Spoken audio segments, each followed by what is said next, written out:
திடீர்னு நாய் ஆர்வலர்களாம் எங்கேருந்து வர்றாங்கன்னே தெரியல.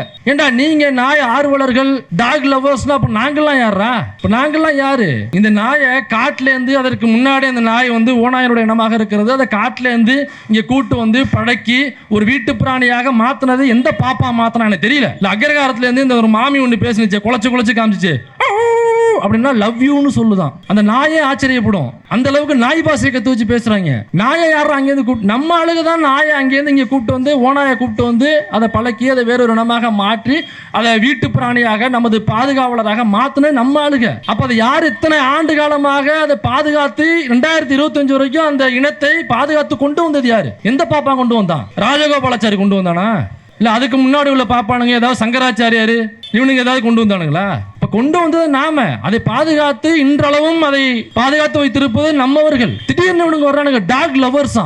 நாம என்ன சொல்றோம்னாக்கா, தெருக்கல்ல இந்த மாதிரி வெறி பிடித்த நாய்களுடைய எண்ணிக்கை கொஞ்சம் அதிகமாயிருச்சு. அதை கண்டறிந்து அதற்கு அரசு என்ன நடவடிக்கை எடுக்கணுமோ, ஷெல்டர்ல அடைக்கணுமோ, அல்லது என்ன பண்ணணுமோ தயவு செஞ்சு அதை பண்ணுங்க நம்ம சொல்றோம். உடனே வந்துட்டாங்க. இது சொல்றதுனால நாம என்னமோ நாயெல்லாம் பார்த்தாக்க அடிச்சு கொள்ளுங்க அப்படின்னு சொல்றது மாதிரி நம்மள ஒரு பிம்பப்படுத்துறானுங்க. அது பாவம். அதே எதுக்கு நம்ம கொள்ளுன்னு நம்ம சொல்ல போறோம்? ஏண்டா ஆண்டாண்டு காலமா 2000 வருஷமா எங்களை கொடுமைப்படுத்துற உங்களையே நாங்க ஜனநாயக ரீதியில டீல் பண்ணிக்கிட்டு இருக்கோம்.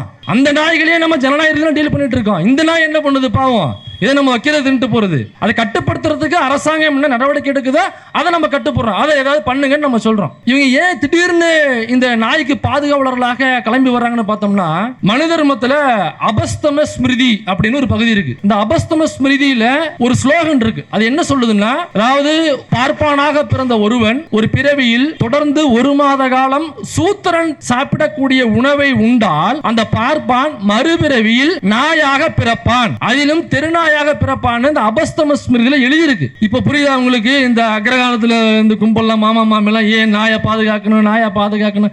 ஏன்னா பூரா நாய்களும் அவளுடைய அத்திம்பேரும், அவளுடைய தோப்பனாரும், அவளுடைய மண்ணியும், அவளுடைய ஆத்துக்காரர் தான் பூரா நாய்களும். நாம எதுவும் சொல்லல. சொன்னாக்கா உடனே யாராவது கேச வீச போட்டு போறாங்க. அதுல இருக்கு, அபஸ்தம ஸ்மிருதியில இருக்கு. நம்ம எங்க போனாலும் ஆதாரத்தோட வந்துடுறது. நான் மனோஜ் மிட்டா எழுதுன சாதி பெருமை புத்தகத்துல இருக்கு. வேணா பக்கத்தை வேணா சொல்றேன். நம்ம விஜயசங்கர் தோழர் தான் மொழிபெயர்த்திருக்கிறார். ஒருவேளை வழக்கு போடணும்னாக்கா விஜய் மிட்டா மேலையும் மனோஜ் மிட்டா மேலையும் விஜயசங்கர் தோழர் மேலையும் போய் கேச போட்டுருங்க. சரிப்பா, நாயோட மொழியெல்லாம் உனக்கு தெரியுது இல்ல? நாயை பாதுகாக்க வேண்டும், நாயை இப்படி சொல்லுகிறார்களே, நாய் ஐ லவ் யூனாக்கா அது ஒரு மாதிரி குலைச்சு காமிக்கிறாங்க. அப்புறம் ரொம்ப நாள் ஊருக்கு போயிட்டு வந்தோம்னாக்கா அது ஒரு மாதிரி குலைக்குமா? நாய் பாசையெல்லாம் கத்து வச்சுக்கிறாங்க. நாயோட ரியாக்ஷன்லாம் கேப்சர் பண்றாங்க. எனக்கு ரொம்ப ஆச்சரியமா இருந்தது. நாயோட உணர்வுகளை கேப்சர் பண்ணி அதற்காக இவ்வளவு கூட்டம், எவ்வளவு மனித நேயர்கள் அப்படின்னு யோசிக்கும் பொழுது நமக்கு இன்னொரு கேள்வி வரணும். நாய்க்கே அவ்வளவு பேசுற அந்த அக்ரகாரத்து கும்பல் ஏண்டா ஆணவ படுகொலை நடக்குது. ஒரு நாய தெருநாய், அதுவும் வெறிபிடித்து திரிகிற அந்த தெருநாய்களை கண்ட்ரோல் பண்ணுங்க தான் நம்ம சொல்றோம். அதற்கே நாங்க மனித நேயர்கள், உயிர் நேயர்கள், நாங்கள் ஜீவகாருண்யர்கள் வர்றிய. ஏண்டா ஒரு சக மனுஷனை இன்னொரு சக உசுர அவன் சிநேகிக்கிறான், அதை காதலிக்கிறான். அந்த பெண்ணுக்கு இவனை பிடிச்சிருக்கு, இவனுக்கு அந்த பெண்ணை பிடிச்சிருக்கு. காதலிக்கிறான் என்கிற ஒரே குற்றத்திற்காக வெட்டி நடுரோட்ல கொலை பண்றானே. ஏண்டா நாய்க்கு அம்புட்டு கூட்டம் வர்றீங்கல்ல, அத்தனை பேரணி நடத்துறானுங்க.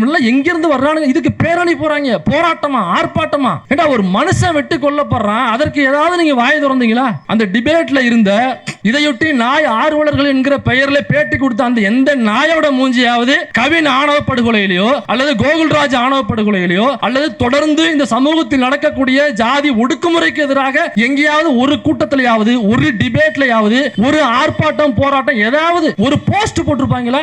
அவளோட சோசியல் மீடியாவில் ஒரே ஒரு போஸ்டாவது போட்டிருப்பாங்களா? இந்த பரதேசி நாய்ங்க திடீர்னு நாய் லவ்வர்கள்னு வர்றாங்க. இல்ல நாயை அவ்வளவு நேசிக்கிறேன்ற மனுஷனை நேசிக்க மாட்டியா? திராவிடர் விடுதலை கழகம் முன்னெடுத்திருக்கக்கூடிய இந்த மனிதம் நமது அடையாளம், ஜாதி நமது அவமானம் என்கிற இந்த கருத்து பரப்பு கூட்டம் நிறைய இடங்களில், சென்னை முழுக்க மட்டும் இல்லாமல் தமிழ்நாட்டில் பல இடங்களில் இந்த கூட்டங்கள் நடைபெறுது. நாம் ஜாதிக்கு எதிராக இவ்வளோ வேலைகளை பார்த்துக்கிட்டு இருக்கோம்.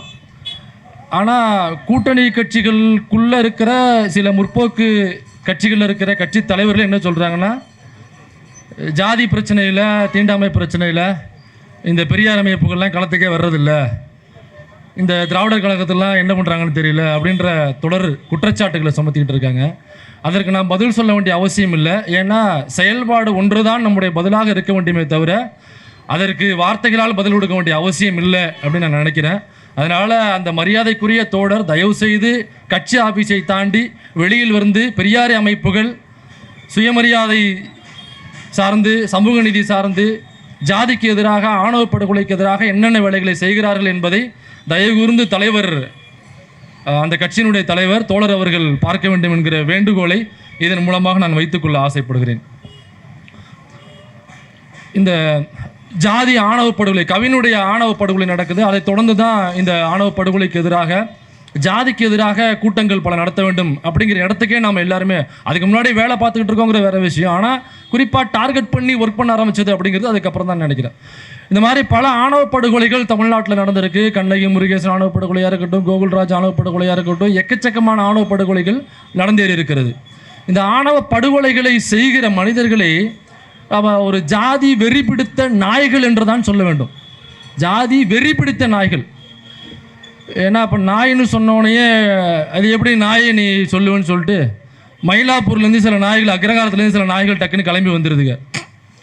அதை வந்து நாங்கள் தான் வந்து உயிர் நேசர்கள், நாங்கள்லாம் ஜீவ காருண்யர்கள், மனித நேசர்கள் அப்படின்னு திடீர்னு கிளம்பி விடுறாங்க. யாரான்னு பார்த்தோம்னாக்கா அக்ரகாரம் குரூப்பு பூரா அவாள் வந்து உட்காந்துட்டு போயிட்டு இருக்கச்ச வந்துக்கிட்டு இருக்கச்சக்க காத்தால ஆத்துக்காரர் தோப்பனார்னு சொல்லிட்டு அதை கேட்கும் பொழுதே நாராசமாக இருக்குது. அரை மணி நேரம் அந்த நாயாவது தயவு செஞ்சு கத்த விட நான் கேட்டு போகிறேன், இந்த நாய்களை மைக்க ஆஃப் பண்ணி துரத்து விடுங்கன்ற மாதிரி இருக்கு. இவங்க உட்காந்துட்டு திடீர்னு நாய் ஆர்வலர்களாம் எங்கேருந்து வர்றாங்கன்னே தெரில, கும்பல் கும்பலாக கிளம்பி வர்றாங்க. ஏண்டா நீங்கள் நாய் ஆர்வலர்கள், டாக் லவர்ஸ்னால் அப்போ நாங்கள்லாம் யாரா? இப்போ நாங்கள்லாம் யார்? இந்த நாயை காட்டிலேருந்து, அதற்கு முன்னாடி அந்த நாய் வந்து ஓநாயனுடைய இனமாக இருக்கிறது, அதை காட்டிலேருந்து இங்கே கூட்டு வந்து பழக்கி ஒரு வீட்டு பிராணியாக மாற்றினது எந்த பாப்பா மாற்றினா எனக்கு தெரியல. இல்லை அக்ரகாரத்துலேருந்து இந்த ஒரு மாமி ஒன்று பேசினுச்சு, குழச்சி காமிச்சிச்சு அப்படின்னா லவ் யூன்னு சொல்லுதான். அந்த நாயே ஆச்சரியப்படும். அந்த அளவுக்கு நாய் பாசையை கற்று வச்சு பேசுகிறாங்க. நாயை யாரும் அங்கேருந்து கூப்பிட்டு, நம்ம ஆளுக தான் நாயை அங்கேருந்து இங்கே கூப்பிட்டு வந்து ஓநாயை கூப்பிட்டு வந்து அதை பழக்கி அதை வேறொரு இனமாக மாற்றி அதை வீட்டு பிராணியாக நமது பாதுகாவலராக மாற்றின நம்ம ஆளுக. அப்போ அதை யார் இத்தனை ஆண்டு காலமாக அதை பாதுகாத்து 2025 வரைக்கும் அந்த இனத்தை பாதுகாத்து கொண்டு வந்தது யார்? எந்த பாப்பா கொண்டு வந்தான்? ராஜகோபாலாச்சாரி கொண்டு வந்தானா? இல்லை அதுக்கு முன்னாடி உள்ள பாப்பானுங்க ஏதாவது சங்கராச்சாரியார் இவனுங்க ஏதாவது கொண்டு வந்தானுங்களா? இப்போ கொண்டு வந்தது நாம, அதை பாதுகாத்து இன்றளவும் அதை பாதுகாத்து வைத்திருப்பது நம்மவர்கள். திடீர்னு இவனுங்க வர்றானுங்க டாக் லவர்ஸாம். நாம் என்ன சொல்கிறோம்னாக்கா, தெருக்களில் இந்த மாதிரி வெறி பிடித்த நாய்களுடைய எண்ணிக்கை கொஞ்சம் அதிகமாகிருச்சு. அதை கண்டறிந்து அதற்கு அரசு என்ன நடவடிக்கை எடுக்கணுமோ, ஷெல்டரில் அடைக்கணுமோ அல்லது அது என்ன பண்ணணுமோ தயவு செஞ்சு அதை பண்ணுங்கன்னு நம்ம சொல்கிறோம். உடனே வந்துட்டாங்க. இது சொல்கிறதுனால நாம் என்னமோ நாயெல்லாம் பார்த்தாக்கா அடித்து கொள்ளுங்க அப்படின்னு சொல்கிறது மாதிரி நம்மளை ஒரு பிம்பப்படுத்துகிறானுங்க. அது பாவம். அதே எதுக்கு நம்ம கொல்லுன்னு நம்ம சொல்ல போகிறோம்? ஏண்டா ஆண்டாண்டு காலமாக 2000 வருஷமாக எங்களை கொடுமைப்படுத்துகிற உங்களையே நாங்கள் ஜனநாயக ரீதியிலாம் டீல் பண்ணிக்கிட்டு இருக்கோம். அந்த நாய்களையே நம்ம ஜனநாயக ரீதியிலாம் டீல் பண்ணிகிட்டு இருக்கோம். இந்த நாய் என்ன பண்ணுது பாவம்? இதை நம்ம வைக்கிறது தின்ட்டு போகிறது. அதை கட்டுப்படுத்துறதுக்கு அரசாங்கம் என்ன நடவடிக்கை எடுக்குதோ அதை நம்ம கட்டுப்படுறோம். அதை ஏதாவது பண்ணுங்கன்னு நம்ம சொல்கிறோம். உடனே கிளம்பி வந்துடுறாங்க இவங்க நாய் பாதுகாவலர்கள். இந்த நாய்கள் இவங்க ஏன் திடீர்னு இந்த நாய்க்கு பாதுகாவலர்களாக கிளம்பி வர்றாங்கன்னு பார்த்தோம்னா, மனு தர்மத்தில் அபஸ்தம ஸ்மிருதி அப்படின்னு ஒரு பகுதி இருக்குது. இந்த அபஸ்தம ஸ்மிருதியில் ஒரு ஸ்லோகன் இருக்குது. அது என்ன சொல்லுதுன்னா, அதாவது பார்ப்பானாக பிறந்த ஒருவன் ஒரு பிறவியில் தொடர்ந்து 1 மாத காலம் சூத்திரன் சாப்பிடக்கூடிய உணவை உண்டால் அந்த பார்ப்பான் மறுபிறவியில் நாயாக பிறப்பான், அதிலும் தெருநாயாக பிறப்பான்னு இந்த அபஸ்தம ஸ்மிருதியில் எழுதியிருக்கு. இப்போ புரியுதா உங்களுக்கு? இந்த அக்ரகாலத்தில் இந்த கும்பல்லாம் மாமா மாமெல்லாம் ஏன் நாயை பாதுகாக்கணும்? ஏன்னா பூரா நாய்களும் அவளுடைய அத்திம்பேரும் அவளுடைய தோப்பனாரும் அவளுடைய மண்ணியும் அவளுடைய ஆத்துக்காரர் தான் பூரா நாய்களும். நாம் எதுவும் சொல்லலை. சொன்னாக்கா உடனே யாராவது கேச போட்டு போகிறாங்க. அதில் இருக்குது, அபஸ்தம ஸ்மிருதியில் இருக்குது. நம்ம எங்கே போனாலும் ஆதாரத்தோடு வந்துடுறது. நான் மனோஜ் மிட்டா எழுதுன சாதி பெருமை புத்தகத்தில் இருக்குது. வேணா பக்கத்தை வேணா சொல்கிறேன். நம்ம விஜயசங்கர் தோழர் தான் மொழிபெயர்த்திருக்கிறார். ஒருவேளை வழக்கு போடணுன்னாக்கா விஜய் மிட்டா மேலேயும் மனோஜ் மிட்டா மேலேயும் விஜயசங்கர் தோழர் மேலேயும் போய் கேஸை போட்டுருங்க. அதனால் இவனுங்க திடீர்னு நாய் காதலர்கள் அப்படின்னு கிளம்பி வந்துடுறாங்க. சரிப்பா, நாயோட மொழியெல்லாம் உனக்கு தெரியுது இல்லை? நாயை பாதுகாக்க வேண்டும், நாயை இப்படி சொல்லுகிறார்களே, நாய் ஐ லவ் யூனாக்கா அது ஒரு மாதிரி குலைச்சி காமிக்கிறாங்க. அப்புறம் ரொம்ப நாள் ஊருக்கு போயிட்டு வந்தோம்னாக்கா அது ஒரு மாதிரி குலைக்குமா? ஏன்னா நாய் பாசையெல்லாம் கற்று வச்சுக்கிறாங்க. நாயோடைய ரியாக்ஷன்லாம் கேப்சர் பண்றாங்க. எனக்கு ரொம்ப ஆச்சரியமா இருந்தது. நாயோடைய உணர்வுகளை கேப்சர் பண்ணி அதற்காக இவ்வளவு கூட்டம், எவ்வளவு மனித நேயர்கள் சே அப்படின்னு யோசிக்கும் பொழுது நமக்கு இன்னொரு கேள்வி வரணும். நாய்க்கே அவ்வளவு பேசுற அந்த அக்ரகாரத்து கும்பல் என்ற ஆணவ படுகொலை நடக்குது. ஒரு நாயை, தெருநாய், அதுவும் வெறிபிடித்து திரிகிற அந்த தெருநாய்களை கண்ட்ரோல் பண்ணுங்கன்னு தான் நம்ம சொல்றோம். அதற்கே நாங்கள் மனித நேயர்கள், உயிர் நேயர்கள், நாங்கள் ஜீவகாருண்யர்கள்னு வர்றிய. ஏண்டா ஒரு சக மனுஷனை, இன்னொரு சக உசுரை அவன் சிநேகிக்கிறான், அதை காதலிக்கிறான். அந்த பெண்ணுக்கு இவனை பிடிச்சிருக்கு, இவனுக்கு அந்த பெண்ணை பிடிச்சிருக்கு. காதலிக்கிறான் என்கிற ஒரே குற்றத்திற்காக வெட்டி நடுரோட்டில் கொலை பண்றானே. ஏண்டா நாய்க்கு அம்புட்டு கூட்டம் வர்றீங்கல்ல, அத்தனை பேரணி நடத்துறானுங்க, எங்கிருந்து வர்றானுங்க? இதுக்கு பேரணி போறாங்க, போராட்டமா, ஆர்ப்பாட்டமா? ஏண்டா ஒரு மனுஷன் வெட்டி கொல்லப்படுறான், அதற்கு ஏதாவது நீங்க வாய் திறந்தீங்களா? அந்த டிபேட்ல இருந்த இதையொட்டி நாய் ஆர்வலர்கள் என்கிற பெயரில் பேட்டி கொடுத்த அந்த எந்த நாயோட மூஞ்சியாவது கவின் ஆணவ படுகொலையிலையோ அல்லது கோகுல்ராஜ் ஆணவ படுகொலையிலையோ அல்லது தொடர்ந்து இந்த சமூகத்தில் நடக்கக்கூடிய ஜாதி ஒடுக்குமுறைக்கு எதிராக எங்கேயாவது ஒரு கூட்டத்திலையாவது, ஒரு டிபேட்லையாவது, ஒரு ஆர்ப்பாட்டம், போராட்டம், ஏதாவது ஒரு போஸ்ட் போட்டிருப்பாங்களா? அவங்களோட சோசியல் மீடியாவில் ஒரே ஒரு போஸ்டாவது போட்டிருப்பாங்களா? இந்த பரதேசி நாய்ங்க திடீர்னு நாய் லவ்வர்கள்னு வர்றாங்க. இல்லை, நாயை அவ்வளோ நேசிக்கிறேன்ற மனுஷனை நேசிக்க மாட்டியா? இதுதான் புரட்சியாளர் அண்ணல் அம்பேத்கர் அவர்கள் சொல்கிறார். இந்த பார்ப்பன கூட்டம் இந்து மதத்தின் பெயரை கொண்டு மாட்டை புனிதம் என்பான், மாட்டை புனிதம் என்பான். நடக்குதா? மாட்டை புனிதம்னு சொல்றானா? அதோட நிறுத்தல அவரு. மாட்டு மூத்திரத்தையும் புனிதம் என்பான், அதை குடிப்பான். குடிக்கிறாங்களா? மாட்டு மூத்திரம் என்பது கழிவுங்க.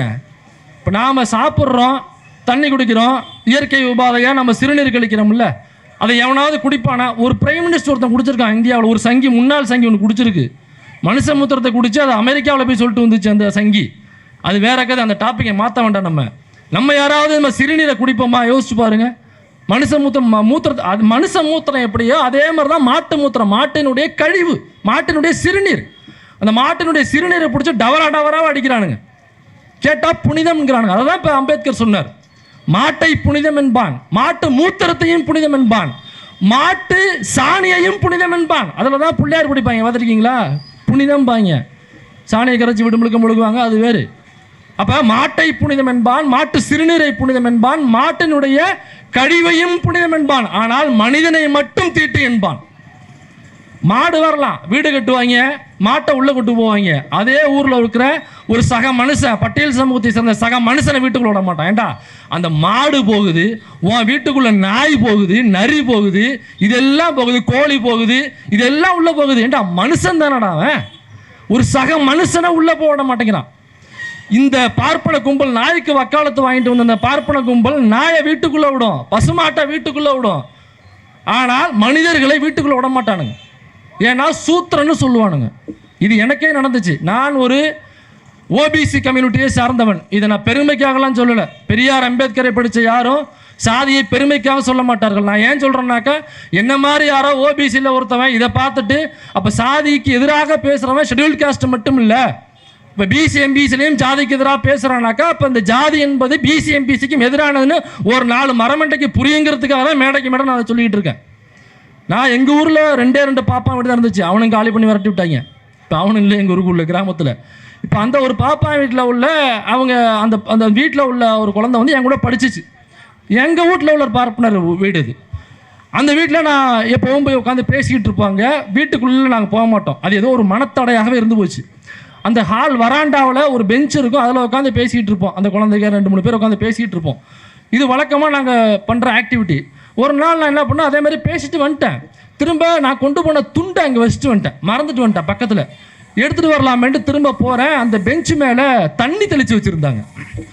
எனக்கு அந்த வயசில் புரியல, ஏன் தண்ணி தெளிச்சிருக்காங்கன்னு புரியல. நம்ம வீட்லேயும் பெஞ்சை கழுவி விடுவாங்க, ரொம்ப அழுக்காக இருந்தால், அசுத்தமாக இருந்தால் கழுவி விடுவாங்க. ஆனால் கழுவி விடலை, தண்ணி தெளிச்சிருக்காங்க. எனக்கு அன்னைக்கு புரியல. அதுக்கப்புறம் பெரியாரையும் அம்பேத்கரையும் படித்ததுக்கு அப்புறம் தான் புரிந்தது அந்த பெஞ்சில் ஏன் தண்ணியை தெளிச்சாங்கன்றது எனக்கு இன்னைக்கு தான் புரியுது.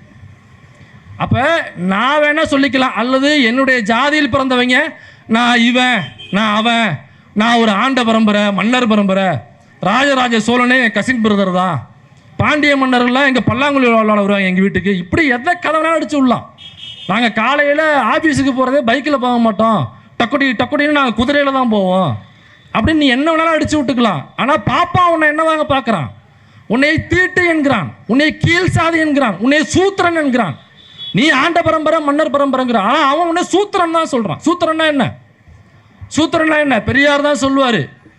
அண்ணன் குளத்தூர் மணி அவர்கள் கூட மேடையில் சொல்லியிருக்காரு, நான் சொல்லலை, அவர் சொன்னதை மேற்கோள் காமிக்கிறேன். வைப்பாட்டி மகன் என்ற அர்த்தம். இன்னும் புரியுற மாதிரி சொல்லட்டுமா? தேவடியால் மகன் என்று அர்த்தம். இதுக்கு மேலே என்னால் சொல்ல முடியாது. இது பெரியார் சொன்ன வார்த்தை. ஆனால் மணியன்னு சொல்லியிருக்காரு, வழக்கு போகிறதுனா அவர் மேலே போட்டுங்க. அவர் 10ஓட 1 11 வாங்கி பின்னாடி வச்சுருவார் அண்ணன். அதனால் நாம் வேணா சொல்லிக்கலாம், நான் பிசி, நான் கவுண்டன் தெரியுமா, நான் தேவன் தெரியுமா, நான் வன்னியன், சத்திரிய வம்சம் வன்னி, நீங்கள் சொல்லிக்கலாம்.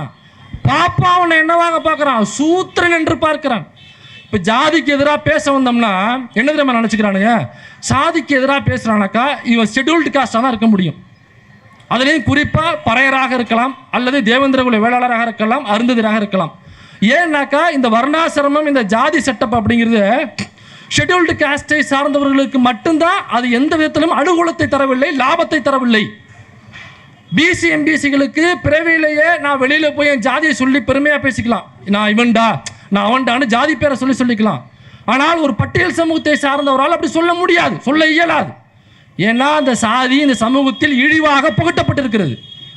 அப்போ இடைநிலை சமூகத்தில் பிறந்த பிசி எம்பிசியில் பிறந்த எனக்கு இந்த ஜாதி அடுக்குமுறையில் வர்ணாசிரமத்தில் எனக்கு எந்த பிரச்சனையும் இல்லையே, நான் தான் ஜாதியை பெருமையாக சொல்லிக்கிறேன்ல, எனக்கு எந்த இழிவையும் அது தரலையே அப்படின்னு நினைக்கிறாங்க. அப்போ அவனே அப்படி நினைக்கிறான்னா பார்ப்பனர் சமூகத்தில் ஒரு ஐயங்கார் வீட்டில் பிறந்தாங்களோ அவங்க என்னவாக நினைப்பாங்க? ஒரு பிசி எம்பிசியே அந்த ஜாதி என்பது எனக்கு பெருமையை தருகிறதுன்னு நினைக்கிறான்னா அந்த ஜாதி அடிப்படையில் பை பெர்த்தா பிறப்பின் அடிப்படையில் பாப்பா என்கிற ஒரே காரணத்தினால உழைக்காமல் சாப்பிடுகிற ஒரு கும்பல்னாக்கா அது பாப்பான் தான். எங்கேயாவது உழைச்சி பார்த்துருக்கீங்களா? இந்த நம்ம ஆளுங்களாம் ஆட்டோ ஓட்டுவாங்க, அவ்வளோ கடின உழைப்பாங்க. ஒரு நாளைக்கு ஒரு 500 600 சம்பாதிக்கிறது அவ்வளோ கஷ்டப்படுவாங்க வெயிலில். இந்த அக்கா நிற்கிறாங்க, ஏதோ ஒரு வேலை பார்ப்பாங்க. அந்த அக்கா இந்த பூ கட்டுற நாள் முழுக்க பூ கட்டினா தான் ஒரு 600 வீட்டுக்கு எடுத்துகிட்டு போக முடியும். இந்த ரோட்டோரமாக கடை போட்டிருக்கவங்க எல்லாரும் எவ்வளவு கடின உழைக்கிறாங்க. உழைச்சி அந்த உழைப்பில் வந்த காசில் வேர்வையில் ரத்தம் சிந்தி அந்த காசை நம்ம வீட்டுக்கு எடுத்துகிட்டு போவோம். பாப்பா என்னைக்காவது ஆட்டோ ஓட்டி ஷேர் ஆட்டோ ஓட்டி பார்த்துருக்கீங்களா? இந்த கடின உழைப்பு நம்ம ஆளுகள் உழைக்கிறாங்களே, இந்த உழைப்பு என்னைக்காவது கடின உழைப்பை கூட உழைங்க உழைச்சி என்னைக்காவது பார்த்துருக்கீங்களா? ஊரில் மம்பட்டி எடுத்து கொத்தி அது வயலை பாத்தி கட்டி தண்ணி விட்டு அதுக்கப்புறம் உரம் போட்டு களை எடுத்து அறுப்பறுத்து அடித்து நெல் கொண்டாந்தால் தான் நமக்கு சோறு. இவ்வளவு வேலைகள் சொல்கிறதுக்கே எனக்கு மூச்சு அரைக்குதுனாக்கா அவ்வளோ வேலைகளும் ஒருத்தன் வயலில் நின்று வேலை செய்கிறான்ல, யார் செய்கிறான்? பாப்பா செய்கிறானா? எந்த பாப்பா மம்பட்டியை பிடிச்சி வயலை கொத்துறான்? எந்த பாப்பா கடப்பாறையை பிடிச்சி விறப்பு வெட்டுறான்? எந்த பாப்பா வேலை செய்கிறான்? அப்போ எந்த உழைப்பு, இந்த கடின உழைப்போ பாப்பா என்னைக்கு உழைச்சிருக்கான்? வருவான், வீடு கூடி போவான், வீட்டுக்குள்ளே வருவான், வந்து மந்திரம் ஓதுறன்ட்டு ஒரு 1/2 மணி நேரம் சுவாகாம்பான், நம்மக்கிட்டேருந்து ஒரு 5000 ரூபா சுவாகா போட்டு போயிடுவான். அதுக்கு பொருள்லாம் எழுதி கொடுப்பாங்க, பார்த்துருக்கீங்களா? பாப்பா அவனுடைய பொருள்லாம் எழுதி கொடுப்பான். இப்போ என்ன தெரியுமா எழுதுறானுங்க? Horlicks 1/2 kilo, Boost 1/2 kilo. ஏண்டா எந்த சாமியை ஹார்லிக்ஸும் பூஸ்ட்டும் சாப்பிட்டுச்சு? எந்த சாமியை ஹார்லிக்ஸும் பூஸ்ட்டும் சாப்பிட்டுச்சுன்னு கேட்குறேன். கொண்டு போன எல்லா பொருளையும் பிச்சைக்காரனை விட கேவலமாக நடந்துப்பானுங்க. பிச்சைக்காரனை விட கேவலமாக எல்லா பொருளும் யாகத்துக்கு தானே நான் கேட்டேன். அரிசி பருப்பு லொட்டு லொசுக்கு மண்ணெண்ணெய் எல்லாம் யாகத்துக்கு தானே கேட்டேன். அப்போ அதை யாகத்தில் தானே போடணும். எதுக்கு கடைசியாக எல்லாத்தையும் வாரி சுருட்டி பைக்குள்ளே போட்டு போகிறேன்? எதுக்கு வாரி சுருட்டி பைக்குள்ளே போட்டு போகிறேன்? நம்ம ஒரு வீட்டுக்கு வேலைக்கு போகிறோம், அங்கே வேலை செய்கிறோம் அப்படின்னாக்கா நாம் இதே மாதிரி எழுதி கொடுத்தாங்க அந்த வீட்டில் வாங்கி தருவாங்களா? இப்போ பாப்பா வாங்கி கொடுத்தா மட்டும் எப்படி தர்றானுங்க? உழைக்காமல் 2000 வருஷமா இந்த நாய்களுக்கு சோறை பொண்ணுங்கிறாங்கல்ல இந்த பாப்பார கும்பல். டேய் 2000 வருஷமா நாங்கள் உங்களுக்கு சோறு போட்டிருக்கோண்டா. 2000 வருஷமா நாங்கள் போட்ட சோத்துல தானே உடம்பு வளர்த்துருக்க. நீ நாய்க்கு சோறு பொண்ணுங்கிறத அந்த நாய் நமக்கு சொல்லிக் கொடுக்க வேண்டிய அவசியம் இல்லை. அப்போ இந்த இடைநிலை சமூகத்தை சார்ந்தவர்கள் இந்த ஜாதியால் எனக்கு எந்த பிரச்சனையும் இல்லைன்னு நினைக்கிறாங்க. ஜாதியால் இடைநிலை சமூகங்களுக்கும், அதாவது பிசி எம்பிசி ஜாதியை சார்ந்தவர்களுக்கும் பிரச்சனை இருக்கிறது அப்படிங்கிறது தான் நான் இப்போ பேச போகிறேன். அப்போ அவனுக்கே அப்படின்னாக்கா பாப்பா என்ன நினைப்பான்? பைபர்த்தா அவனுக்கு எல்லாமே கிடைச்சிருச்சு இல்லை, உடைக்கவே வேண்டியதில்லை, அவனுக்கு எல்லாமே கிடைச்சிடும். இதை நாம சொல்லலை, இத்தனை வருஷமா பெரியார் சொன்னார், அம்பேத்கர் சொன்னார், ஐயா அயோத்தாச பண்டிதர் சொன்னார், இவங்கெல்லாம் சொன்னாங்க. ஆனால் இன்னைக்கு அமெரிக்காக்காரன் சொல்கிறான். அமெரிக்காக்காரன் அங்க உள்ள வெள்ளை மாளிகையில் உள்ள பொருளாதார ஆலோசகராக இருக்கக்கூடியவர் என்ன சொல்றாருன்னா, இங்கிருந்து ஏற்றுமதி செய்கிற பொருள்களுக்கெல்லாம் 50% வரியை உயர்த்திட்டாங்க. ஏற்கனவே 25 இருந்துச்சு, இப்போ 50% உயர்த்திருக்காங்க. இந்த 50% உயர்த்தினதுனால என்ன பிரச்சனை ஆயிடுச்சுன்னா, நம்ம கொங்கு மண்டலத்தில் உள்ள பல கம்பெனிகளை இழுத்து மூட வேண்டிய இடத்துக்கு தள்ளப்பட்டோம். அப்போ கொங்கு மண்டலத்தில் இருக்கக்கூடிய அந்த கோயம்புத்தூர், திருப்பூர் அந்த பகுதியில் உள்ள கம்பெனிகள்லாம் யார் வச்சிருக்கா? பாப்பானா கம்பெனி வச்சிருக்கான். அங்கே வேலை செய்கிறவன் பாப்பானா? பூரா நம்ம ஆளுங்க பிசி, எம்பிசி, எஸ்சி, எஸ்டி சார்ந்தவர்கள் தான் அந்த கம்பெனிகளை வச்சிருப்பாங்க. இழுத்து மூடிட்டானுங்க. இப்போ காரணம் அவன் சொல்கிறான். யார்? நாங்கள் ஏன் வரியை உயர்த்தினோம்னா, அவன் சொல்கிறான், நாங்கள் ஏன் வரியை உயர்த்தினோம்னா, இந்தியாவினுடைய ஒட்டுமொத்த பொருளாதாரத்தை அங்கு உள்ள பிராமணர்கள் சுரண்டி தின்னு கொழுத்து விட்டார்கள். அதனால் நாங்கள் அதை சரிகட்ட அமெரிக்கர்களாகிய நாங்கள் உங்களுக்கு 50% வரியை உயர்த்துகிறோம்னு அவன் சொல்கிறான். நாம சொல்லலைங்க. நாம சொன்னாக்கா ஏதோ கருப்பு சட்டை போட்டு வந்து பெரியாரிஸ்ட் பேசுகிறான்னு சொல்லுவாங்க. சொன்னது யாருனாக்கா அமெரிக்காவில் உள்ள எந்த அமெரிக்கா? நம்ம ஜிஏ பார்த்தாக்கா அப்படியே நடுங்குவாங்களே கிட்டு கிட்டு கிட்டு கிட்டு கிட்டுன்னு. அந்த அமெரிக்காக்காரன் சொல்கிறான், இந்தியாவை சுரண்டி தின்னு கொழுத்தது பார்ப்பனர் சமூகம்னு அவன் சொல்கிறான். அப்போ நமக்கெல்லாம் சொரணை வர வேண்டாம். ஏங்க அமெரிக்காக்காரன் நம்மளை பார்த்து காரி துப்புறான், நமக்கு சொரணை வர வேண்டாம். எவனோ சொல்கிறான் இந்தியாவை சுரண்டானாக்க இந்த மண்ணை சுரண்டது இல்லை, இந்தியாவை சுரண்டுகிறான் என்றால் இந்தியாவில் உள்ள நம்முடைய உழைப்பினால் வந்த காசை பணத்தை சுரண்டுகிறான் என்று அர்த்தம். இப்போ நாமெல்லாம் வீட்டுக்கு எண்ணெய் வாங்குவோம். முன்னாடி யோசிச்சு பாருங்க, ஒரு 5 வருஷத்துக்கு முன்னாடி வீட்டுக்கு யூஸ் பண்ணுற நல்லெண்ணெய் பருப்புலாம் என்ன விலை இருந்துச்சு? இன்னைக்கு என்ன விலை இருக்கு? டபுள் தி ரேட் இல்லை, ட்ரிபிள் தி ரேட் ஆகி போய் கிடக்கு. வீட்டுக்கு எண்ணெய் வாங்குறது அம்மாவுக்குலாம் தெரியும். கோல்டு விண்டரில் எண்ணெய்மா வச்சுச்சு பாக்கெட்டு 5 வருஷத்துக்கு முன்னாடி. இப்போ என்ன விலை வைக்குது? வாங்க முடியுதா? என்னென்னு பேரில் ஏறி சட்டுக்குள்ள அனுப்ப வேண்டியதாக இருக்குது. எண்ணெய் வாங்குறதுனாக்கா லோன் போட்டு தான் வாங்கணும் போல் இருக்கு. பூரா விலையேறி போய் கிடக்குல்ல. அதுக்கெல்லாம் என்ன காரணம்னா, இந்த பார்ப்பனர்கள் நம்முடைய வரிப்பணங்களை சுரண்டி தின்னு கொழுத்து விட்டார்கள். இது இன்னைக்கு நேரத்தில் இல்லை, 2000 வருஷமா இதுதான் நடக்குது. அப்போ அப்படியாப்பட்ட பாப்பா என்ன நினைப்பானாக்கா, இந்த ஜாதி அமைப்பு கட்டமைப்பு என்பது எனக்கு அனுகூலத்தை தானே தருகிறது, எனக்கு எந்த ஒரு கஷ்டத்தையும் தரவே இல்லையே அப்படின்னு நினைப்பாங்கல்ல. ஆனால் அப்படி கிடையாது. இந்த ஜாதிய கட்டமைப்பு என்பது பட்டியல் சமூகத்திற்கு மட்டுமல்ல, பிசி, எம்பிசிக்கு மட்டுமல்ல, பார்ப்பனர்களுக்கும் எதிரானது என்பதை தான் நம்ம பார்க்க போகிறோம். இப்போ இந்த இடைநிலை சமூகத்திட்ட வர்றேன். சத்ரபதி சிவாஜின்னு ஒரு மன்னர் இருந்தார், மராட்டிய மன்னர் சத்ரபதி சிவாஜி. நம்மலாம் கேள்விப்பட்டிருப்போம். அந்த சத்ரபதி சிவாஜி அந்த நாடகத்தில் நடித்ததுனால தான் சிவாஜிக்கு சிவாஜிங்கிற பேரே வந்துச்சு. அதற்கு முன்னாடி அவர் பேர் கணேசன். அவர் அந்த சிவாஜிங்கிற நாடகத்தில், அண்ணா எழுதிய அந்த சிவாஜிங்கிற நாடகத்தில் சிவாஜியாக அவர் கணேசன் நடித்ததனால் அவருக்கு சிவாஜி என்று பெயர். அன்னையிலேருந்து அவரோட பெயர் சிவாஜியாக மாறிவிட்டது. அந்த சிவாஜி யாருனாக்கா சத்ரபதி சிவாஜி. சத்ரபதினா மாமன்னர்னு அர்த்தம், பேரரசன். இப்போ சத்ரபதி சிவாஜி அவர் அங்கே சுற்றி உள்ள சிற்றரசர்கள், அங்கே உள்ள கிங்டம், அவங்களெல்லாம் தன்னுடைய வீரத்தினால், தன்னுடைய அறிவு கூர்மையினால், தன்னுடைய அரசமைப்பு அட்மினால் என்ன பண்ணுறாருனாக்கா, ஒட்டுமொத்தமாக அருகாமையில் உள்ள அனைத்து அரசர்களையும் அரசாட்சிகளையும் தன்னுடைய வீரத்தினால் வென்று வீழ்த்தி தனி மன்னராக உருவாக்கி விட்டார். அப்போனா யோசிச்சு பாருங்க, எவ்வளோ பெரிய வீராதி வீரன், சூராதி சூரனாக இருந்திருப்பான். எல்லா நாடுகளையும் அழிச்சு ஒழிச்சு அந்த நாட்டில் உள்ள மன்னர்களை வென்றுட்டான், போர் போட்டு வென்றுட்டானாக்கா அவன் எவ்வளோ பெரிய மன்னனாக இருப்பான், எவ்வளோ பெரிய வீரனாக இருப்பான். அவன் தானே மன்னன், அவன் தானே அரசனாக இருப்பான். அப்படி பல நாடுகளை வென்ற அந்த சத்ரபதி சிவாஜி ஒரு நாள் அந்த நாட்டிற்கு, வென்ற நாடுகளெல்லாம் ஒன்று சேர்த்து, இந்த நாட்டிற்கு நான் அரசனாக வர வேண்டும், என்னை முடிசூட்டு விழா பண்ணி என்னை அரசனாக அறிவிக்க வேண்டும் என்று சொல்லி அதற்கான விழா நடக்குது. யார்? அவ்வளோ பெரிய மன்னன், எல்லா நாட்டையும் வென்று தன்னுடைய ஒட்டுமொத்த கஜானாவை நிறைச்சி வச்சிட்டான், பெரிய பெரிய நாடுகளை வந்துட்டான். இப்போ அதற்கான முடிசூட்டு விழா, அவ்வளோ பெரிய மன்னனுக்கு முடிசூட்டு விழா நடத்துகிறாங்க. ஏற்பாடுகள் ஆகிட்டு இருக்கு, பந்தல் கிந்தல்லாம் போட்டு மேளதாளங்கள்லாம் முழங்க ஏற்பாடுகள் நடந்துகிட்டு இருக்கும் பொழுது மோரோ பிங்க்லே அப்படிங்கிற ஒரு பிரதம அமைச்சர், அதாவது சத்ரபதி சிவாஜியினுடைய அரசவையில் உள்ள, அவருடைய அரசாங்கத்தில் உள்ள பிரதம மந்திரி, மன்னர் தான் மேலே, அதுக்கு கீழே தான் மற்றவங்கெல்லாம். அப்போ அந்த பிரதம மந்திரி மோரோ பிங்க்லே என்கிற அந்த பிரதம மந்திரியை யார் நியமிப்பார்? சத்ரபதி சிவாஜி என்கிற மன்னர் தான் நியமிப்பார். அவரால் நியமிக்கப்பட்ட இந்த மோரோ பிங்க்லேவை அந்த பதவியில் போட்டுக்கலான்னு அந்த சத்ரபதி சிவாஜி சொல்லி அவருக்கு பிரதம மந்திரியாக மோரோ பிங்க்லேவை உட்கார வச்சு அவருக்கு மாத ஊதியம் முதற்கொண்டு ஃபிக்ஸ் பண்ணி, மாத ஊதியம் மன்னர் கையிலேருந்து அவர் வாங்கணும். அப்போ யார் கையில் சம்பளம் வாங்குறாரு? சத்ரபதி சிவாஜி கையில் சம்பளம் வாங்குறாரு. அவர் தான் அப்பாயின்மெண்ட் பண்ணணும். அந்த மோரோ பிங்க்லே என்ன சொல்றாப்புல, சத்ரபதி சிவாஜியை மன்னராக ஏற்க முடியாதுன்னு சொல்றான். ஏன் தெரியுமா? ஏன்னா மோரோபிந்த் பிங்க்ல ஒரு பாப்பான். அந்த பாப்பா என்ன சொல்றான்னா, இந்த மாதிரி நாங்கள் ஏற்க முடியாது சத்ரபதி சிவாஜியை. ஏன் சத்ரபதி சிவாஜியை மன்னராக ஏற்க முடியாதுன்னா, நீ பெரிய வீரனாக இருக்கலாம், நீ வாழேந்தி போராடலாம், சண்டை போடலாம், நீ அசகாய சூரனாக இருக்கலாம். ஆனால் மன்னராட்சியில் நீங்கள் மன்னர் பொறுப்பில் இந்த முடிசூடி இந்த சேரில் அமர வேண்டும் என்றால் நீ பிறப்பால் ஒரு சத்திரியனாக இருக்க வேண்டும். ஆனால் சத்ரபதி சிவாஜி ஒரு சூத்திரன். சூத்திரனாகிய நீ நாடாளும் தகுதி இல்லை என்று மோரோபிந்த் பிங்க்ல என்கிற அந்த மன்னருக்கு கீழே வேலை செய்கிற ஒருவன் எந்திரிச்சு அதை அப்போஸ் பண்றான். கோவம் வந்திருக்கணும்ல சிவாஜிக்கு, என்னடா எனக்கு கீழே வேலை பார்க்குற, நான் பார்த்து ஒன்று வேலை போட்டு கொடுத்தேன், நீ என்னையவே வந்து முடிசூடக்கூடாதுன்னு சொல்றேன்னாக்கான்னு கோவம் வந்து வாழை எடுத்து தலையை சீவிருக்கணும்ல. ஆனால் சீவலை. ஏன் தெரியுமா? ஏன்னா மோரோபிந்த் பிங்க்ல ஒரு பார்ப்பனரை தண்டிக்க கூடாது என்று சட்டம் இருந்தது. இப்போ அப்படி இல்லைங்கிறது வேற. ஆனால் அப்பொழுது பார்ப்பனர்கள் என்ன தவறு வேண்டுமானாலும் செய்யலாம், கொலை கூட செய்யலாம். யார? உங்களையோ என்னையோ இல்லை, ஒரு நாட்டின் மன்னரை கூட கொலை செய்யலாம். ஆனால் அவனுக்கு தண்டனை என்ன தெரியுமா?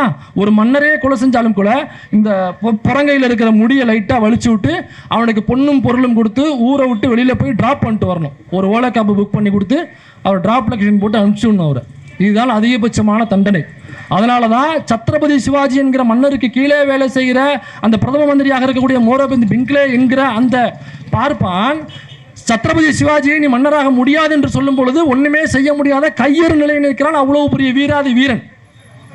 அப்புறம் என்ன பண்ணுறாங்கனாக்கா, அங்கே உள்ள அந்த அரசவையில் உள்ள மூத்த பிராமணர் இருப்பார் இல்லைங்களா, அவரும் இதை எதிர்க்கிறாரு. ஆமாம், நீ ஒரு சூத்திரனுக்கு பட்டம் சுட்ட முடியாதுங்கிறான். ஊரில் உள்ள பாப்பாலாம் ஒன்று சேர்ந்துடுறான். இப்போ ஒன்று சேர்ந்துக்கிட்டு நாங்கள் பட்டம் சுட்ட முடியாது சத்ரபதி சிவாஜிக்கு. சத்ரபதி சிவாஜி என்ன பண்ணியிருந்திருக்கலாம்? பட்டம் சுட்ட முடியாதுன்னா கிளம்புடான்னு அவங்கள விரட்டி விட்டு நான் தான் நீ மன்னர்னு அவரே பட்டத்தை சுட்டிட்டு உட்காந்துருக்கலாம்ல. ஆனால் அப்படி பண்ண முடியாது. ஏன்னா நீ எவ்வளோ பெரிய வீரனாக இருந்தாலும், எவ்வளோ பெரிய அரசனாக இருந்தாலும், எவ்வளவு படைபலம் பணபலம் மிக்கிறவாக இருந்தாலும், நீங்கள் மன்னர் என்று முடிசூட்டி மக்களுக்கு அறிவிக்க வேண்டிய பொறுப்பு யாருடைய பொறுப்புனாக்கா அந்த தகுதி பார்ப்பனர்களுக்கு மட்டும்தான் இருக்கிறதுன்னு அன்றைய சட்டம் இருந்தது. அப்போ பாப்பா வந்து சொன்னாதான் ஊரில் உள்ள மக்களோ பக்கத்து நாட்டு மன்னனோ இவன் அரசன் என்று அவன் நம்புவான், ஒத்துக்குவான். அப்போ பாப்பாலாம் ஒன்று சேர்ந்து உன்னை நான் ஒத்துக்க முடியாதுன்ட்டான். இப்போ சத்ரபதி சிவாஜி என்ன பண்ணுறாரு, அங்கேருந்து வாரணாசிக்கு ஆள் அனுப்புகிறாப்புல. எந்த வாரணாசி? நம்ம பிரைம் மினிஸ்டர் ஐயா மரியாதைக்குரிய மோடிஜி இருக்கார்ல, அவர் எம்பியாக இருக்கக்கூடிய வாரணாசி. அந்த வாரணாசிக்கு ஆள் அனுப்பி அங்கேருந்து காகுபட்டர் அப்படிங்கிற ஒரு திருட்டு பாப்பான் ஒருத்தவன், அவனை கூட்டு வர சொல்கிறார். தெரில. ஆனால் அந்த வாரணாசியில் தான் பூரா திருட்டு பலனும் இருப்பானுங்க போல் இருக்கு. ஏன்னா திருடர்குல திலகமே அங்கே தானே இருக்காப்புல. திருடர்குல திலகமே தலைமை பொறுப்பு அங்கே தானே இருக்காப்புல. அப்போ என்ன பண்ணுறாங்கனாங்க, அங்கே போய் காகுப்பட்டரை பிடிச்சிட்டு வர்றாங்க. காகுப்பட்டருங்கிற பாப்பான் வர்றான். அவன் வரும்போது தனியாக வரல, அவன் கண்டுக்கிட்டான். நம்ம வடிவேல் காமெடி மாதிரி, டேய் மச்சான் ஒருத்தன் சிக்கியிருக்கான்னு சொல்லுவாப்புல இல்லை, அந்த மாதிரி மச்சான் ஒருத்தன் சிக்கியிருக்கான், அத்திம்பேர் அழைச்சுண்டு, ஆத்துக்காரை அழைச்சுண்டு, நீங்கள் தோப்பனார் அழைச்சுண்டு, எல்லாரும் வரிசையாக வாங்கோ, அடுத்தடுத்து நம்ம வாழை கூப்பிட்டுக்கலாம் அப்படின்னு சொல்லிட்டு இவன் முதல்ல கிளம்பி போயிடுறான். போயிட்டு அங்கே போய் தயிர் வெண்ணெய் மோர் என்னென்ன திங்கணும்னு ஆசைப்பட்டானா ஒட்டுமொத்த குடும்பம் மட்டும் இல்லாமல் ஒட்டுமொத்த பார்ப்பன கும்பலும் உட்காந்து தின்னு கொழுத்து அந்த அரசாங்கத்தினுடைய அந்த ஒட்டுமொத்த பக்கத்தில் உள்ள நாடுகளாம் என்று கஜானாவை நிரப்பி வச்சுருந்தான்ல, ஒட்டுமொத்த கஜானாவும் காலிப்பு தின்னே தீர்த்திருக்கானுங்க அந்த பார்ப்பன கும்பல். அப்போ அதுக்கப்புறம் என்ன பண்ணுறாங்கனாக்கா, அந்த காகுப்பட்டர் சொல்கிறாரு, நீங்கள் சத்திரியனாக மாற வேண்டும் என்றால் ஒரு யாகம் பண்ணணுங்கிறாப்புல. அது என்ன யாகம்? விரத்தியோஸ்தமா யாகம் அப்படின்னு ஒரு யாகம் பண்ணணும். அந்த யாகம் பண்ணாக்கா சூத்திரனாக இருக்கிற நீ சத்திரியனா மாறிடலாங்கிறாப்புல. அது எப்படிப்பா மாற முடியும்? நான் மாற்றி காமிக்கிறேன். அது எப்படி, என்ன முறை? அதாவது அந்த சிவாஜி இருக்கார் இல்லைங்களா, அவர் ஒரு தங்கத்தில் செய்த ஒரு பசு, அந்த பசுவினுடைய வாய்க்குள்ளே போய் பின்னாடி கண்ணுக்குட்டி பறக்கும்ல, அந்த வழியாக அவர் வெளியே வந்தால் உன்னுடைய இரண்டாம் பிறவி இது, இரண்டாம் பிறப்பு, இந்த பிறப்புல நீ சத்திரியனாக பிறந்து விட்டாய் அப்படின்னு அர்த்தம். அப்படின்னாக்கா ஒரு மனுஷன் மாட்டினுடைய வாய்க்குள்ளே போயிட்டு பின்னாடி வழியாக வரணும்னாக்கா அது எவ்வளோ பெரிய பசுவாக இருக்கணும். அவ்வளோ பெரிய பசுவை தங்கத்தில் செய்யணும். நல்லா புரிஞ்சுங்க, தங்கத்தில் செய்யணும். தங்கத்தில் செஞ்சு கொண்டு போய் நிப்பாட்டி சிவாஜி அதுக்குள்ளே வாய் வழியாக போயிட்டு அப்படியே பின்னாடி வழியாக வெளில வந்துடுறாப்புல. இப்போ அந்த தங்கத்தினால பசு இருக்குல்ல, அதை என்ன பண்ணுறான் அந்த பாப்பான், இந்த தங்க பசுவை நீங்கள் எடுத்துகிட்டு போகக்கூடாது, எடுத்துகிட்டு போனாக்கா தோஷமாயிடும். சரிங்க, வேறு என்ன தாங்க பண்ணுறது? இதை வந்து வேற ஒரு பார்ப்பனருக்கு நீங்கள் தானமாக கொடுக்க வேண்டும். அப்படியா, சரிப்பா, நம்ம அரசவையில் ஒருத்தன் இருப்பான், அவனை கூப்பிடுப்பா. இது அதை விட ரொம்ப தவறு. என்ன நீங்கள் அது நானே என் கூட இருக்கிற தராசை காணும்னு நானே கவலையில் இருக்கேன் அப்படிங்கிற மாதிரி எல்லா பாப்பானும் கொடுக்கக்கூடாது. இந்த யாகத்தில் யார் தலைமை பொறுப்பில் ஒரு பாப்பா உட்காந்து செஞ்சிருப்பான்ல, அவனுக்கு இந்த பசுவை ஏண்டா, இதெல்லாம் ஒரு பொழப்பான்னு கேட்குறேன். இதெல்லாம் ஒரு பொழப்பா? அவர் தூக்கி கொடுக்குறாப்புல. தங்க பசு, தங்கத்தினால் அவ்வளோ பெரிய பசுவை காகப்பட்டு வாங்கிட்டு காலி பண்ணிட்டு இடத்த காலி பண்ணிட்டு போயிட்டான். அவன் போகிறதுக்கு முன்னாடி சொல்கிறான், போகிறதுக்கு முன்னாடி அறிவிச்சிட்டு போகிறான், எப்பா இவர் சூத்திரனாக இருந்தவர் இவர் சத்திரியரை மாறிட்டார் அப்படின்னு. உடனே நம்மள அங்கே உள்ள பார்ப்பானுங்க, இனி என்ன நீ மட்டும் ஆட்டை பட பார்க்குறியா? வரலாறு அப்படி இல்லை. திரேதாயுகம் என்ன தெரியுமா சொல்லுது? திரேதாயுகத்தில் நம்ம பரசுராம உலகத்தில் உள்ள ஒட்டுமொத்த சத்திரியரையும் வைசியரையும் கொண்டுட்டாப்புல. அதனால்தான் நாங்கள் சொல்கிறோம், நீ எந்த ஜாதியாக வேண்டுமானாலும் இருக்கலாம். சிவாஜி போன்ஸ்லே என்கிற ஜாதியை சார்ந்தவர். நீ போன்ஸ்லே ஜாதியாக இருக்கலாம். உன் ஜாதி நீ உன்னை பொறுத்தவரை அது சத்திரிய ஜாதியாக இருக்கலாம். ஆனால் திரேதாயுகத்தில் பரசுராமன் ஒட்டுமொத்த வைசியரையும் ஒட்டுமொத்த சத்திரியரையும் வென்று வீழ்த்தி விட்டார், வெட்டி வீழ்த்தி விட்டார். இதுக்கப்புறம் இது இப்போ நடக்கிறது கலியுகம். திரேதாயுகத்துக்கு அப்புறம் ஒரு யுகம், அதுக்கப்புறம் தான் கலியுகம், 4வது யுகம். இதெல்லாம் கலியுகம். அதனால திரேதாயுகத்துக்கு அப்புறம் சத்திரியரும் கிடையாது, வைசியரும் கிடையாது. யாத்ரா டூப் அடிக்கலன்னு கேட்குறான். அப்போதான் ஒரு கதை விடுறாப்புல. யார்? நம்ம காகப்பற்று. எப்பா அந்த திரேதாயுகத்தில் நம்ம பரசுராம எல்லாரையும் கொண்டாப்புல சத்திரியர்களா, அதில் சிசோடியா அப்படின்னு ஒரு சத்திரிய வம்சம் இருக்குது, ஒரு ராஜவம்சம்.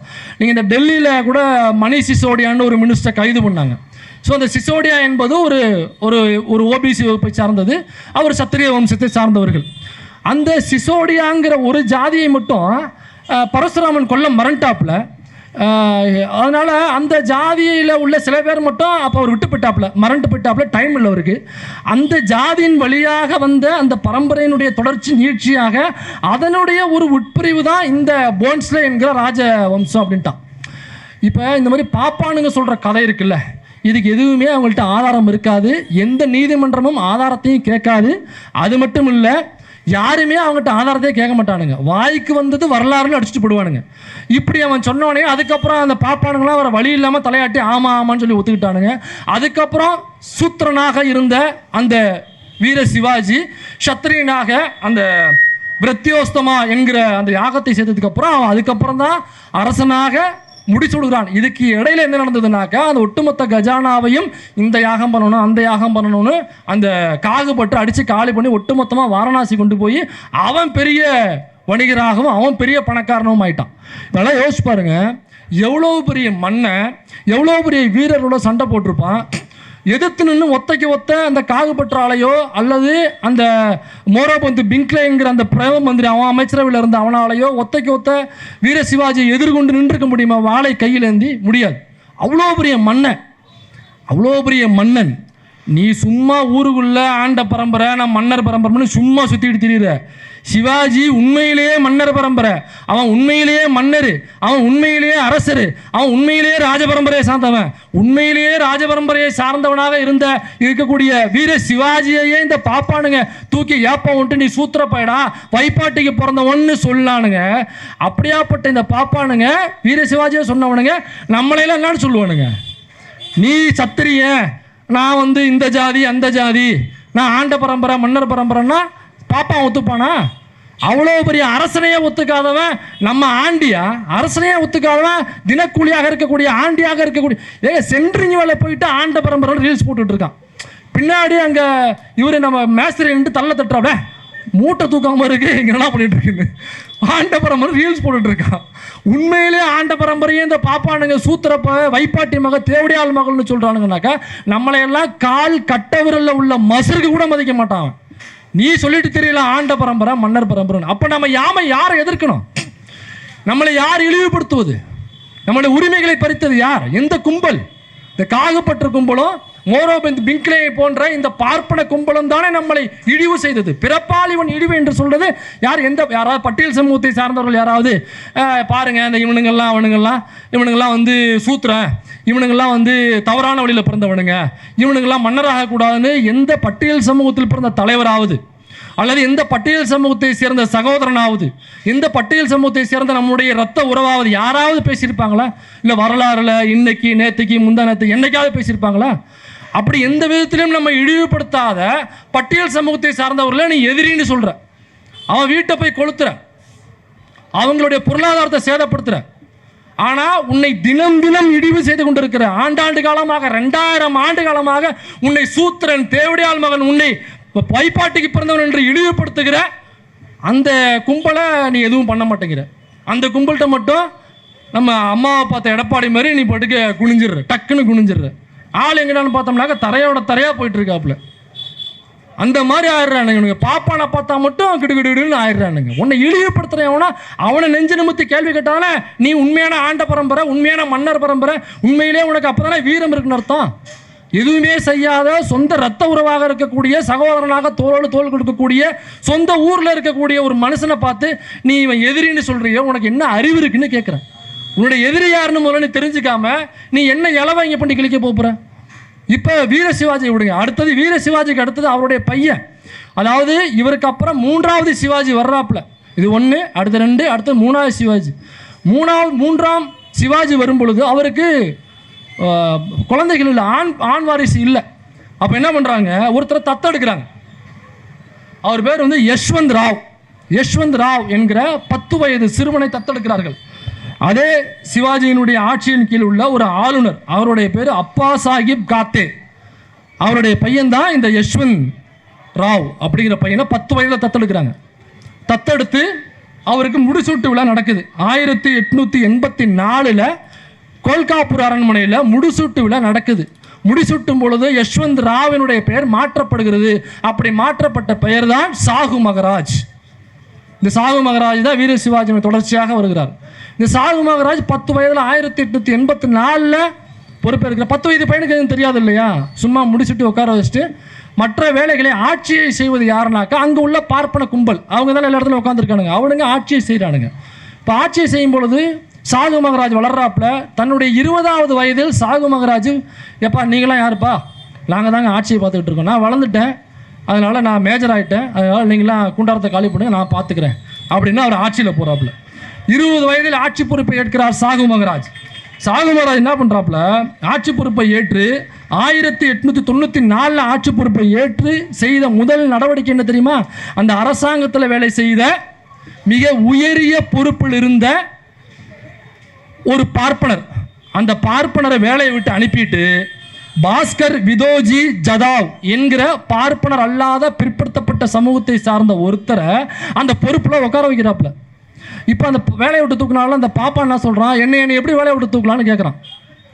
அந்த வேலையில் இருந்தாலும் அந்த பாப்பான் அவனுக்கு என்ன தெரியுமா, அவனுக்கு எவ்வளவு பவர் கொடுத்து வச்சுருந்தாங்க தெரியுங்களா? அதாவது ஒரு உச்சநீதிமன்ற தலைமை நீதிபதிக்கு என்ன பவர் இருக்குமோ அதே பவர் அந்த பார்ப்பானுக்கு உண்டு. இப்போ உச்சநீதிமன்ற தலைமை நீதிபதி ஆகணும்னா எவ்வளவு படிக்கணும், எவ்வளவு வேலை செய்யணும், அதுக்கப்புறம் நீங்கள் உச்சநீதிமன்ற தலைமை நீதிபதியாக போவது. அப்போ எதுவுமே படிக்காமல் எந்த ஒரு அறிவும் இல்லாமல் பார்ப்பன கும்பலை சார்ந்த ஒருத்தர் ஒரு அரசவையில் உச்சநீதிமன்ற தலைமை நீதிபதிக்கு ஈக்குவலான பவரோட ஒருத்தனை உட்கார வைக்கிறதுக்கான சூழல், சமூகம், சட்டம் தான் இங்கே இருந்தது. யார் சாகு மகராஜ் வர்ற வரைக்கும் அப்படி தான் இருந்துச்சு. அப்போ தான் நீக்கிறாப்புல, நீக்கிட்டு அவர் அப்பாயின்மெண்ட் பண்ண பாஸ்கர் விதோஜி ஜதாவ் என்கிற அவர் MA பட்டதாரி, நிறைய மொழிகள் பேசுவார், சட்டத்தின் மீது அதிகமாக அறிவுள்ளவர், இவ்வளவு தகுதி உள்ள ஒருத்தர் பிடிச்சி உட்கார வைக்கிறார். இந்த தகுதி எதுவுமே இல்லாத பாப்பா, நீ எப்படி என்னை வேலையை விட்டு தூக்கலான்றான். டே உனக்கு வேலை எதுவும் தெரிலடா, அவன் நல்லா வேலை பார்ப்பான்டா, அதனால வேலையை விட்டு தூக்குறான்டாங்கிறார் சாகு மகராஜ். என்ன வேலை பார்ப்பான்னா, அவன் வேலை பார்ப்பான் ஆனால் நான் பார்ப்பான், அவன் வேலை பார்ப்பான் ஆனால் நான் பார்ப்பான், நீ எப்படி என்னை தூக்கலாங்கிறாரு. கோவச்சுக்கிட்டு அரண்மனை விட்டு வெளில போகிறாவில் போனாயி முக்கில் உட்காந்து பிச்சை எடுக்க போகிற நாய்க்கு இதுக்கு கோவம் பசிடுவார், போன்னு விரட்டி விட்டாப்புல. ஸோ இப்படியாக சாகு மகராஜ் அவர் பதவியேற்றவனையே செய்த முதல் நடவடிக்கை இது. அதுக்கப்புறம் என்ன பண்ணுறாரு, அதுக்கப்புறம் தான் கேட்குறாரு 20 வயசில், ஏன் திஸ் பாப்பான் டூ மச் கோவம் ஏன்னு சொல்லி கேட்குறாப்புல. அப்படி தான் சொல்கிறாப்புல, ஏன்னா அவன் பார்ப்பான், நம்ம வேலை செய்வோம் அவன் பார்ப்பான், நம்ம எல்லாமே செய்வோம் அவன் பார்ப்பான், அவன் பார்க்க மட்டும் தான் செய்வான், அதனால் அவன் பார்ப்பான், அவன் பார்ப்பான்னு என்பதனாலே எல்லா இடத்துலையும் உட்கார வைக்கணும். அதை நாம் கேள்வி கேட்காமல் நாமளும் பார்ப்பான்னு நினச்சிக்கிட்டு இருக்கோம், நம்ம பார்க்க மாட்டோம், செயலில் செய்வோங்கிறது அவனுக்கு தெரியல அப்படின்னு ஹிஸ்ட்ரியை சொல்கிறாங்க சாகு மகராஜுக்கு முழுசாக புரிஞ்சிருச்சு தலைவனுக்கு.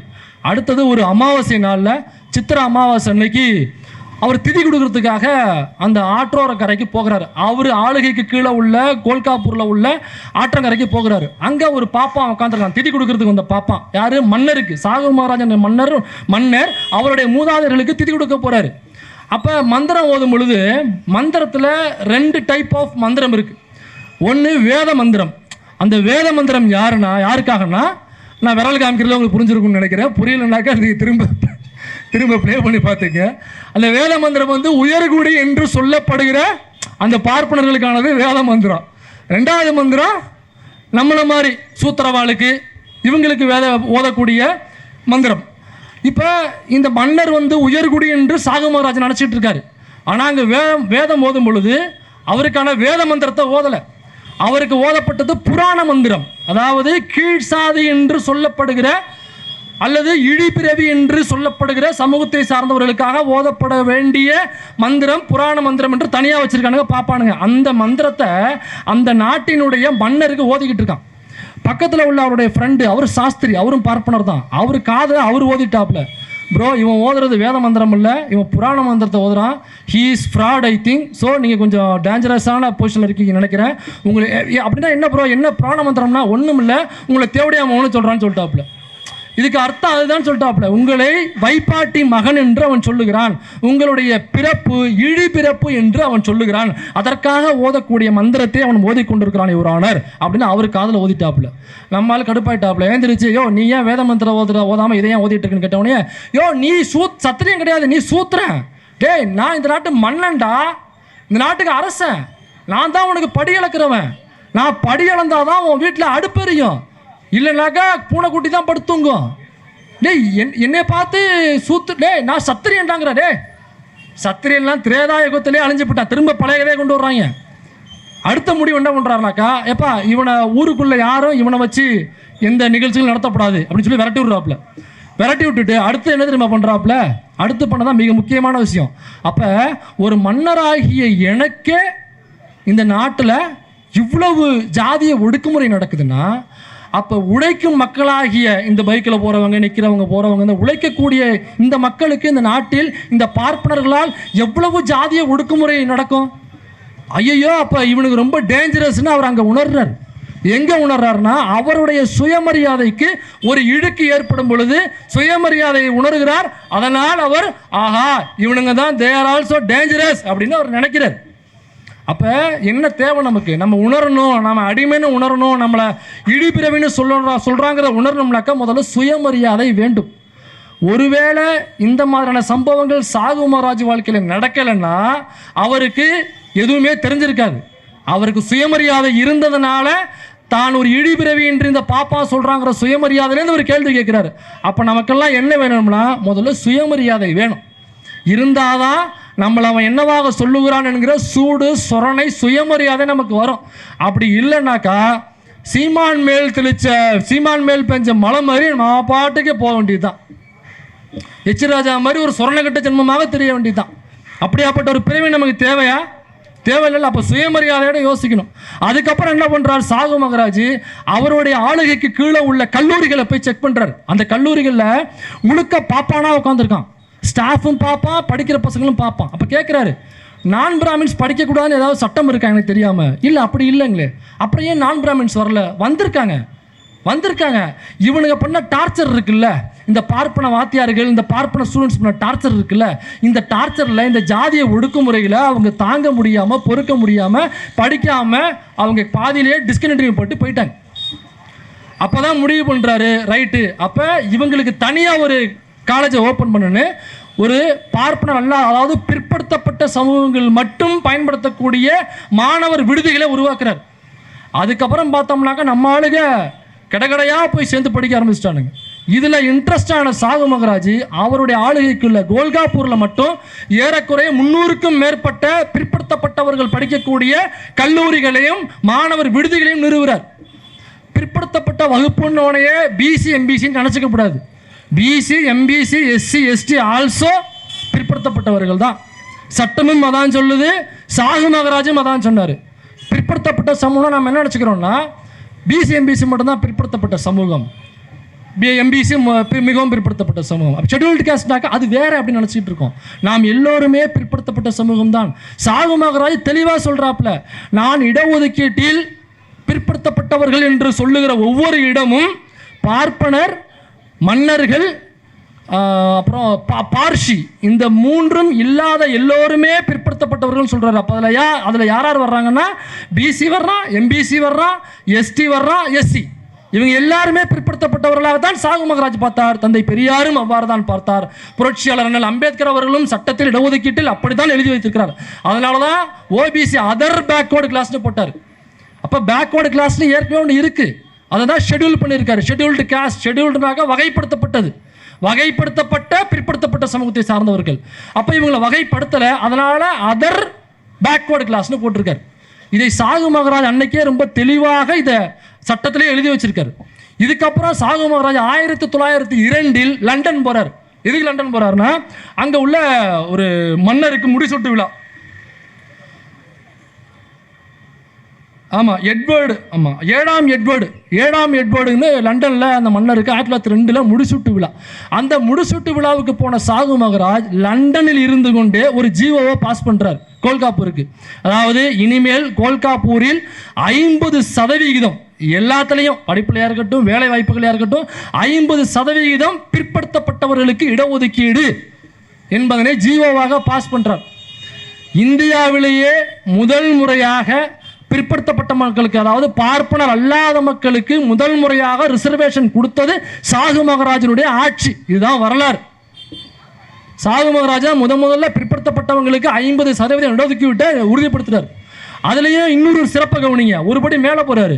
இப்போ 50% இடஒதுக்கீட்டில் ஒருவேளை அந்த இன்டர்வியூவில், அந்த நடக்கிற தேர்வுகளில் 50%க்கு பதிலாக 40, 45, 35 வந்து பேலன்ஸ் ஏதாவது மிச்சம் போயிட்டு இருக்குனாக்கா அதை பார்ப்பனர்களை வைத்து நீங்கள் ஃபில் பண்ணக்கூடாதுன்ட்டாப்ல.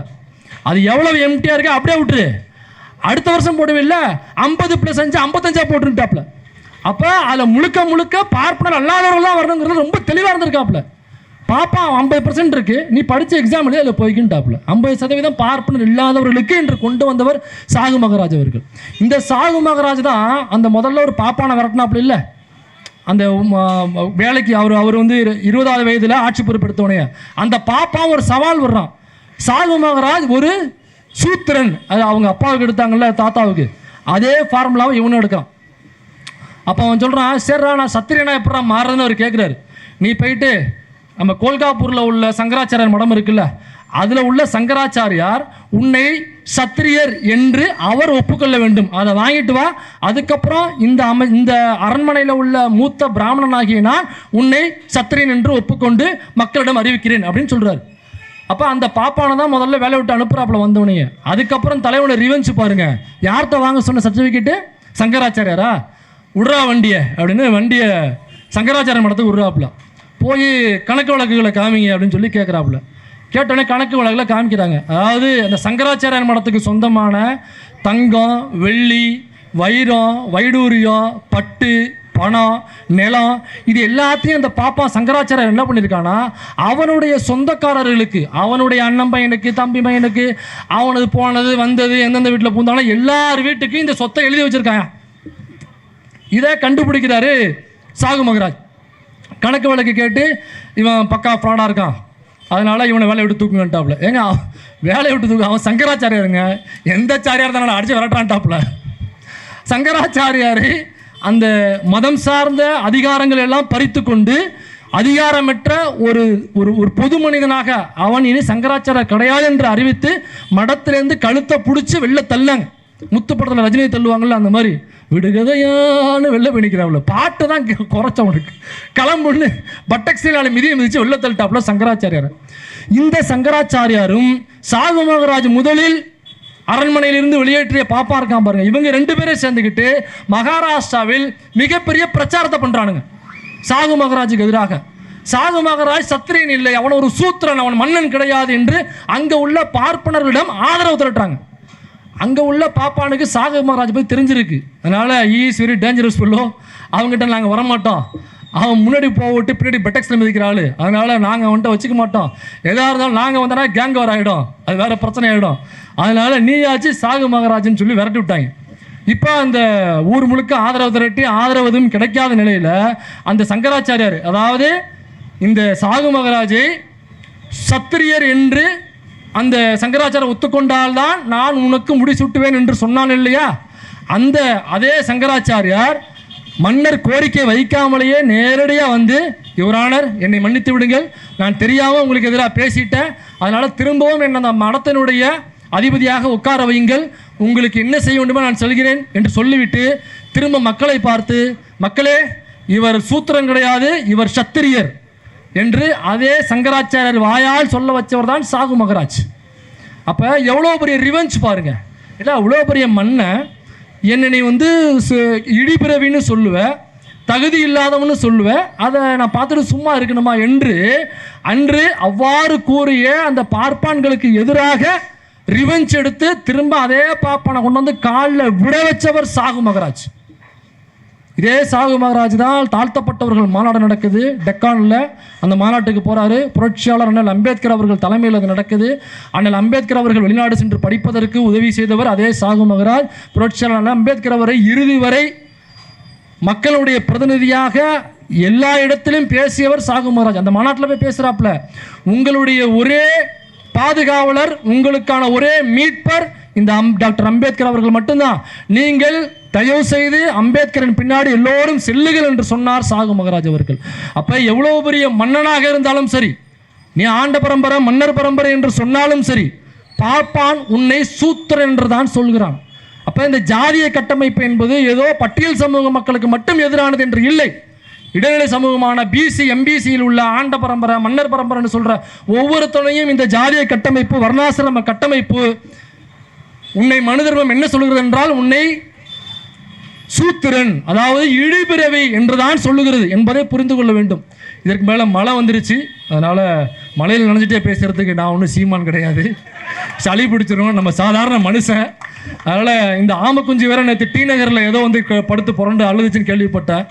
ஏண்டா நாங்கள் இன்னும் மெயின் பிக்சரே ஸ்டார்ட் பண்ணல, இப்போ தான் டீசரே விட்டுருக்கோம், இதுக்கப்புறம் ட்ரெய்லர் இருக்குது, அதுக்கப்புறம் தான் மெயின் பிக்சரு. டீசரை பார்த்தே எங்கள் என்னென்ன பேசாதீங்க, எங்கள் என்னென்ன பற்றி திட்டாதீங்கன்னு சொல்லி நேற்று ஏதோ டி நகரில் அழுது புரண்டிங்கன்னு கேள்விப்பட்டேன். சாரி ப்ரோ, அதுக்கு வாய்ப்பு இல்லை. அதனால் அடுத்தது ட்ரெய்லர் வேறு வரும், மெயின் பிக்சர்லாம் உங்களுக்கு தேவையே கிடையாதுன்னு எனக்கு தெரியும். அதனால் இந்த ஜாதி ஆணவ படுகொலைக்கு எதிராக பேசாத ஆமை குஞ்சுகளாக ஆகட்டும் அணில் குஞ்சுகளாக ஆகட்டும் மக்கள் நீங்கள் புரிந்து கொள்ள வேண்டும். இந்த ஜாதி ஆணவ படுகொலைக்கு எதிராக, ஜாதிய கட்டமைப்பிற்கு எதிராக நம்மை சுரண்டுபவர்கள் யார், நாம் யாரிடம் என்று பாதுகாத்துக் கொள்ள வேண்டும், நம்முடைய உரிமைக்காக குரல் கொடுப்பவர் யார் என்பதை புரிந்து கொண்டு மக்களாகி நீங்கள் அவங்களுக்கு ஆதரவு கொடுங்க. மற்றவங்களை அந்த நாய் டிபேட்டில் வந்தாங்களே அதெல்லாம் உங்களுக்கு தெரியும் எப்படி டீல் பண்ணுவேன்னு, டீல் பண்ணுங்க என்று சொல்லிக்கொண்டு வாய்ப்பளித்தவங்க எல்லோருக்கும் நன்றி கூறி அமர்கிறேன். நன்றி, வணக்கம்.